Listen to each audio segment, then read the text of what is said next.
আজকে আমরা সক্রিয় পরিবহন বা অ্যাক্টিভ ট্রান্সপোর্টটা পড়ব।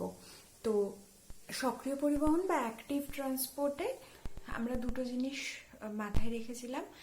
একটা হচ্ছে যে এই পরিবহনে বাহ্যিক শক্তির বা বিপাকীয় শক্তির প্রয়োজন হয়, আর আরেকটা হচ্ছে যে বাহকের প্রয়োজন হয়, একটা নির্দিষ্ট বাহকের প্রয়োজন হয়। তাহলে সক্রিয় পরিবহনের সংজ্ঞা বা ডেফিনেশনটা আমরা কিরকম পাবো? সংজ্ঞাটা হচ্ছে বিপাকীয় শক্তির সাহায্যে বাহক প্রোটিনের দ্বারা পদার্থের গাঢ়ত্বের নতিমাত্রার বিপক্ষে বা সপক্ষে, অর্থাৎ বেশি থেকে কম গাঢ়ত্ব বা কম থেকে বেশি গাঢ়ত্ব দুটো ক্ষেত্রেই হতে পারে, তো সেদিকে পদার্থের অণু বা আয়নের পরিবহনের পদ্ধতিকে বলে কি সক্রিয় পরিবহন। তাহলে এই সংজ্ঞা থেকে আমরা খুব সহজেই সক্রিয় পরিবহনের বৈশিষ্ট্যগুলো নিয়ে নিতে পারি। তাহলে সক্রিয় পরিবহনের বৈশিষ্ট্যগুলো কি? তাহলে প্রথমেই হচ্ছে বিপাকীয় শক্তির প্রয়োজন। তো বায়োলজিক্যাল সিস্টেমে যত যে শক্তি পাই সেটা আমরা কি হিসেবে পাই? এটিপি হিসেবে পাই। তো এখানেও বায়োলজিক্যাল সিস্টেমে এখানে শক্তি হিসেবে, বাহ্যিক শক্তি হিসেবে এটিপিকে দরকার। দ্বিতীয় বৈশিষ্ট্য কি? দ্বিতীয় হচ্ছে বাহকের প্রয়োজন। তো বাহক হিসেবে কোনগুলো কাজ করে? বাহক হিসেবে হচ্ছে যখন একটা যদি কোষ পর্দার দ্বারা এই পরিবহনটা হয়, তাহলে কোষ পর্দার মধ্যে যে প্রোটিনগুলো সেগুলো হচ্ছে এখানে বাহকের কাজ করে। আর 3 নম্বর হচ্ছে কি? পদার্থের গাঢ়ত্বের নতিমাত্রার সপক্ষে। সপক্ষে মানে বেশি ঘনত্ব থেকে কম ঘনত্বে এক্ষেত্রে পরিবহন হতে পারে, অথবা বিপক্ষে মানে কম ঘনত্ব থেকে বেশি ঘনত্ব, দুই ক্ষেত্রেই এই ধরনের পরিবহন হতে পারে। আর 4 নম্বরের শেষের যে বৈশিষ্ট্যটা সেটা হচ্ছে কি, যে যে পদার্থগুলো পরিবাহিত হবে, তো সেই পদার্থগুলোর ওপর কিন্তু এই পরিবহনটা ডিপেন্ড করে। যেমন আমরা যখন নিষ্ক্রিয় পরিবহন পড়েছিলাম, সেখানে কিন্তু কোন পদার্থটা পরিবাহিত হচ্ছে তার উপর কিন্তু পরিবহনটা ডিপেন্ড করতো না, কিন্তু এখানে যে পদার্থটা পরিবাহিত হবে তার উপর কিন্তু এই পরিবহনটা ডিপেন্ড করবে। তাহলে এইগুলো আমাদের সক্রিয় পরিবহনের 4টে বৈশিষ্ট্য বোঝা হয়ে গেল। এবার এই অ্যাক্টিভ ট্রান্সপোর্টের একটা এক্সাম্পল সেটা আমরা একটু বুঝবো, যে সেই এক্সাম্পলটা আমরা বুঝবো। সেই এক্সাম্পলটা কি? সেই এক্সাম্পলটা হচ্ছে সক্রিয় পরিবহনের একটা ভীষণ গুরুত্বপূর্ণ এক্সাম্পল হচ্ছে যে সোডিয়াম পটাশিয়াম পাম্প। ওকে, তাহলে এটা হচ্ছে সোডিয়াম পটাশিয়াম পাম্প। তো এই সোডিয়াম পটাশিয়াম পাম্পটা একটা সাইক্লিক ওয়েতে চলে, মানে এরকম ভাবে যদি আমরা 6টা স্টেপে ওটাকে ভাগ করি, তো 6টা স্টেপে আমরা ব্যাপারটা বুঝবো। তো এখন সোডিয়াম পটাশিয়াম পাম্প এই নামটা কেন? কারণ হচ্ছে যে এটা এক ধরনের অ্যাক্টিভ ট্রান্সপোর্ট বা সক্রিয় পরিবহন, যেখানে সোডিয়াম আয়ন এবং পটাশিয়াম আয়নের পরিবহন হয়। ঠিক আছে, তাহলে কোথা থেকে কোথায় পরিবহন হয় সেটা হচ্ছে এই স্ট্রাকচারটা কি? এটা হচ্ছে একটা কোষ পর্দা বা সেল মেমব্রেন। তাহলে সেল মেমব্রেনের এটা হচ্ছে লিপিড বাইলেয়ার, লিপিডের স্তর, আর এই যে এটা সেটা হচ্ছে লিপিডের মধ্যে যে প্রোটিনগুলো থাকে, আমরা পড়েছিলাম কোষ পর্দার স্ট্রাকচারে, তো সেই প্রোটিনগুলো হচ্ছে এই প্রোটিনগুলো। তাহলে আমরা বলতে পারি যে এই কোষ পর্দার বাইরের দিকটা কি? কোষ বহিস্থ অঞ্চল বা এক্সট্রা সেলুলার স্পেস, আর ভেতরের দিকটা হচ্ছে সাইটোপ্লাজম বা কোষ অন্তঃস্থ অঞ্চল, তাই তো? তাহলে এটা আমরা লিখে নিয়েছি কোষ বহিস্থ অঞ্চল, এটা হচ্ছে কোষের ভেতরের অঞ্চল বা সাইটোপ্লাজম। এখন এই যে এটার নাম হচ্ছে সোডিয়াম পটাশিয়াম পাম্প।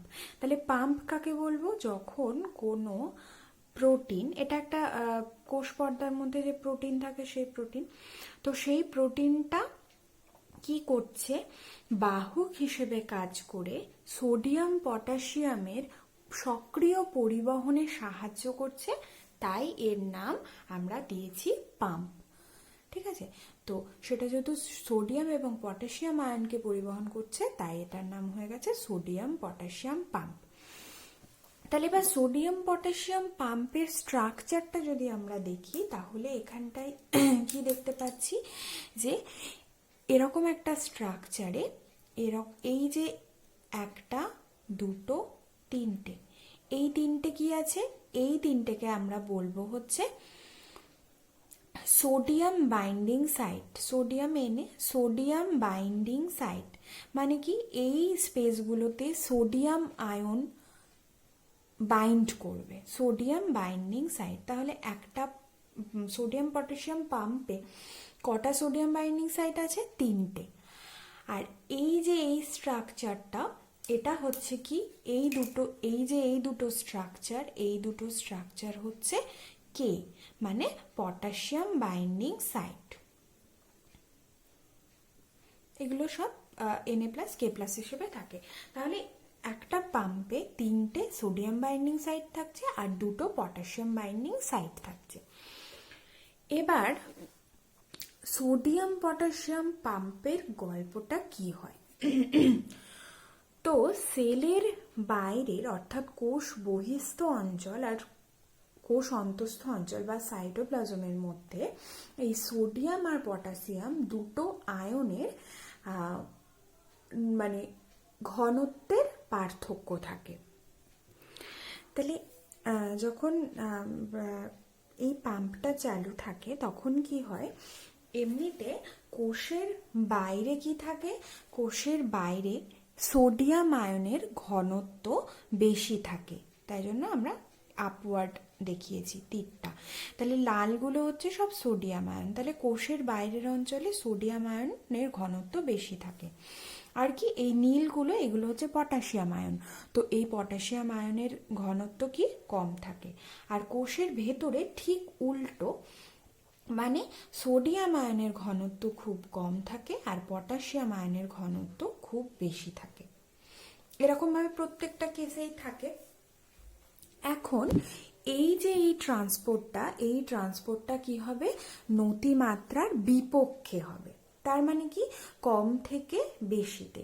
তাহলে কম থেকে বেশিতে মানে ভেতর থেকে বাইরে কে যাবে, সোডিয়াম এখানে কম আছে তাই কোষের ভেতর থেকে সোডিয়াম আয়ন বাইরে যাবে, আর কোষের বাইরে যেহেতু পটাশিয়াম আয়ন কম আছে তাই বাইরে থেকে ভেতরে পটাশিয়াম আয়ন ঢুকবে, যেটা কম আছে সেটাই পরিবাহিত হবে, সেই জন্য এটা হচ্ছে নতিমাত্রার বিপক্ষে।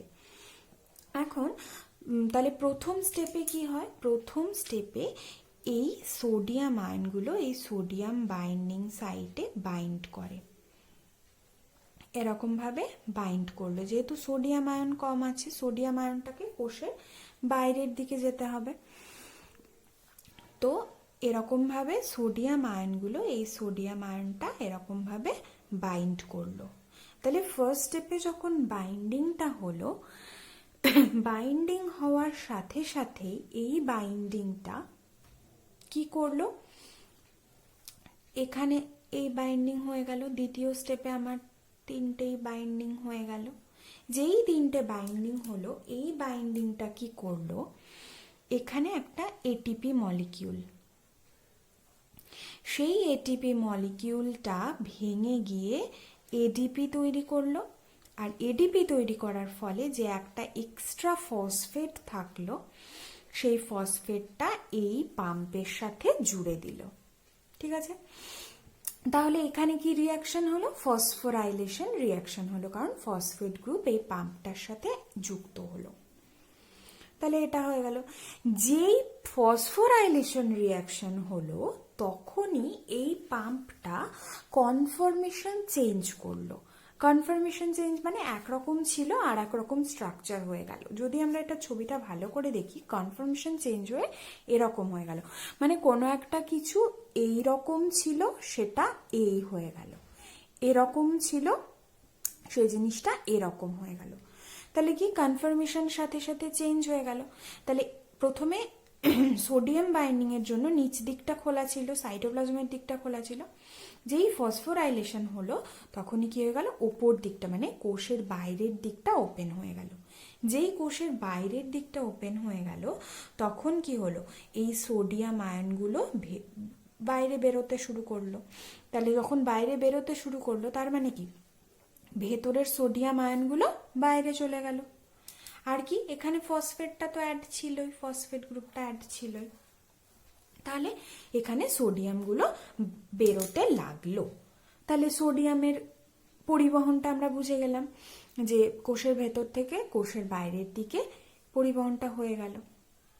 যেই সোডিয়ামটা বাইরে বেরোতে লাগলো, নেক্সট 4 নাম্বার স্টেপে কি হলো, 4 নাম্বার স্টেপে এই যে পটাশিয়ামগুলো সেলের বাইরে ছিল সেই পটাশিয়ামগুলো আসতে লাগলো, এইখানে বাইন্ড করতে লাগলো। ঠিক আছে, পটাশিয়ামগুলো এসে এবার এই এই যে পটাশিয়াম বাইন্ডিং সাইটগুলোতে বাইন্ড করতে লাগলো। যেই বাইন্ড করতে লাগলো তখন কি হলো, এই যে এখানে একটা যে ফসফেট গ্রুপটা যুক্ত ছিল সেই ফসফেট, যেই একটা পটাশিয়াম এসে বাইন্ড করলো সেই ফসফেটটা রিলিজ হতে লাগলো। ঠিক আছে, তাহলে যেই এখানে পটাশিয়াম আয়ন বাইন্ড করলো তখন এই ফসফেট গ্রুপটা বেরিয়ে যেতে লাগলো। তাহলে আবার যখন এই ফসফেট গ্রুপটা যখন বেরিয়ে গেল এই পাম্পটা থেকে, তখন আবার কি কনফার্মেশনটা এরকম থেকে আবার পুনরায় ফার্স্টের কনফার্মেশনে চলে এলো। ফার্স্টে এরকম ছিল, তারপর মাঝে এরকম হলো, আবার এই কনফার্মেশনে চলে এলো। তাহলে এখান থেকে এখানে ফসফেটটা যেই রিলিজ হতে শুরু করলো তখন কনফার্মেশনটা চেঞ্জ হয়ে গেল। তাহলে যেই কনফার্মেশনটা চেঞ্জ হলো তখন কি হলো, তখন আমার এই পটাশিয়ামগুলো এখানে অলরেডি বাইন্ড করে গেল। আর কি হলো, এখান থেকে এখানে কনফার্মেশনটা চেঞ্জ হলো, এখানে কিন্তু আর ফসফেটটা থাকলো না। দিয়ে নেক্সট স্টেপে কি হলো, নেক্সট স্টেপে আমার এই পটাশিয়ামগুলো বাইরে বেরোতে লাগলো, এই পটাশিয়ামগুলো সেলের সাইটোপ্লাজমে চলে আসতে লাগলো, এটাও বেরিয়ে এলো। তাহলে কি দেখলাম আমরা, এরকম ভাবে এইভাবে সাইকেলটা রিপিট হলো। ঠিক আছে, এইভাবে সাইকেলটা রিপিট হলো। এখানে থেকে আবার তখন এই স্টেপটা শুরু হবে। তাহলে বোঝা গেল সোডিয়ামটা কি হলো, কোষের ভেতর থেকে বাইরের দিকে গেল, আর পটাশিয়ামটা বাইরের থেকে ভেতর দিকে আসলো। তো সেই জন্য, আর এটা হচ্ছে টোটালটাই কনসেন্ট্রেশনের মানে বিপক্ষে গেল, মানে ভেতরে সোডিয়াম কম ছিল তো ভেতর থেকেই বাইরে গেল, আর বাইরে পটাশিয়াম কম ছিল তো কম থেকেই বেশিতে এলো। তো সেই জন্য এটার নাম হচ্ছে অ্যাক্টিভ ট্রান্সপোর্ট। বিপক্ষে গেল, এইটা হচ্ছে আমার বাহক, পাম্পটা হচ্ছে বাহকের প্রয়োজন হলো, আর এখানে এটিপি ভাঙলো, সেই জন্য এটা হচ্ছে একদম সক্রিয় পরিবহনের একটা টিপিক্যাল এক্সাম্পল। তাহলে কি হচ্ছে যে cycles of sodium potassium pump. তাহলে এটা হচ্ছে এক্সাম্পলটা আমরা বুঝে নিলাম। ওকে, আর একটা ছোট্ট জিনিস, এই যে অ্যাক্টিভ ট্রান্সপোর্টের ক্ষেত্রে এখানে 3 রকম ভাবে পরিবহন হয়। তো এটা একটা ধরে নিলাম, এটা একটা সেল মেমব্রেন, কোষ পর্দা, আর এইগুলো হচ্ছে সেই পাম্পগুলো। ঠিক আছে, তো এই পাম্পগুলোকে 3 রকম ভাবে ভাগ করা যায়। একটার নাম হচ্ছে ইউনিপোর্ট, তাহলে এটা হচ্ছে সেলের ভেতরের অংশ, এটা হচ্ছে এক্সট্রা সেলুলার। তাহলে এটা হচ্ছে এক্সট্রা সেলুলার, এটা হচ্ছে ইন্ট্রাসেলুলার। ঠিক আছে, মানে সেলের ভেতরের বা সাইটোপ্লাজম।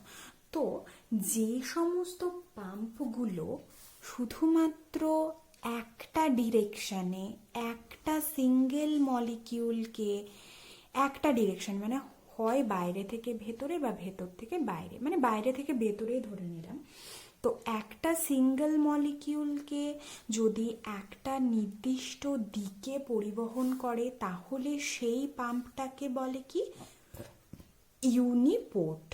ঠিক আছে, দ্বিতীয় প্রকারে হচ্ছে যে পাম্পটা দুটো মলিকিউলকে একই দিকে পরিবহন করে, দুটো আলাদা মলিকিউল কিন্তু তাদেরকে একই দিকে পরিবহন করলো, তার নাম কি, তার নাম হচ্ছে সহ পরিবহন, ইউনিপোর্টের বাংলাটা আমার মনে পড়ছে না। তাহলে দুটো আলাদা মলিকিউল কিন্তু তাদেরকে একই দিকে একসাথে পরিবহন করছে, তাই এর নাম কি সহ পরিবহন বা সিমপোর্ট। ঠিক আছে, ইউনিপোর্ট, সিমপোর্ট। আর তৃতীয় আর একটা যে প্রকার আছে সেখানে কি হলো, সেখানে দুটো মলিকিউল একটাকে কোষের বাইরে থেকে ভেতরে আনলো, সাথে সাথে আর একটা মলিকিউলকে কোষের ভেতর থেকে বাইরে নিয়ে গেল। ওকে, তাহলে এটার নাম হচ্ছে প্রতি পরিবহন, বা এটা হচ্ছে কি, এটা হচ্ছে অ্যান্টিপোর্ট। মানে হচ্ছে দুটো মলিকিউলকে একটাকে একই সাথে একটাকে ভেতরে ঢোকালো আর একটাকে ভেতর থেকে বাইরে নিয়ে গেল, তাহলে এটার নাম হচ্ছে কি অ্যান্টিপোর্ট। এই অ্যান্টিপোর্ট আর সিমপোর্ট এই দুটো নিয়ে হয় কি, এই দুটোকে একসাথে বলা হয় কো-ট্রান্সপোর্ট। ঠিক আছে, তাহলে আমরা যেটা সোডিয়াম পটাশিয়াম পাম্পটা পড়লাম সেখানে আমরা কি দেখলাম, তাহলে সেটা আমরা সহজেই বুঝতে পারছি কিসের এক্সাম্পল, সেটা আমাদের অ্যান্টিপোর্টের এক্সাম্পল। মানে হচ্ছে সোডিয়াম আয়নটা কোষের ভেতর থেকে বাইরে গেল আর পটাশিয়াম আয়নটা বাইরে থেকে ভেতরে এলো একই সাথে একটা পাম্পের দ্বারা। তো তার জন্য সোডিয়াম পটাশিয়াম পাম্পটা কি, এটা হচ্ছে একটা অ্যান্টিপোর্টের এক্সাম্পল। আর সিমপোর্ট বা সহ পরিবহনের এক্সাম্পল হচ্ছে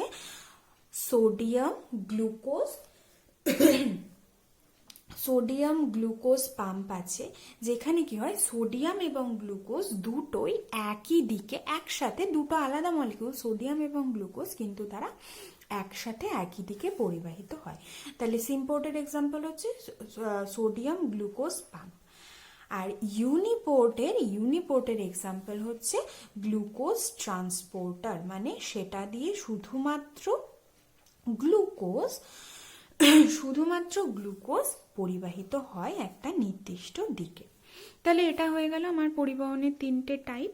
আর লাস্ট যেটা, সেটা হচ্ছে কি, যে এই যে সক্রিয় পরিবহনের তাহলে গুরুত্বটা কি, এই উদ্ভিদ দেহে বা প্রাণী দেহে এই সক্রিয় পরিবহনটা হয় কেন। তাহলে বৈশিষ্ট্যগুলো হচ্ছে যে মূলরোম দ্বারা এই যে সোডিয়াম পটাশিয়াম আয়নগুলো শোষণ হচ্ছে, সেগুলো উদ্ভিদের পুষ্টি বৃদ্ধি এসবে কাজে লাগে। আর হচ্ছে কি, যে যখন ফ্লোয়েমের মধ্যে লোডিং হয়, খাদ্য লোডিং হয়, তো তখন সুক্রোজ জাতীয় খাদ্য যখন লোডিং হয়, তো এই যে এটিপিটা ভাঙার ফলে যে শক্তিটা উৎপন্ন হয়, তো তখন সেটা ওই সুক্রোজের লোডিংয়ে সাহায্য করে। তো এই সমস্ত কারণেই হচ্ছে সক্রিয় পরিবহনটা হয়। তো ওকে।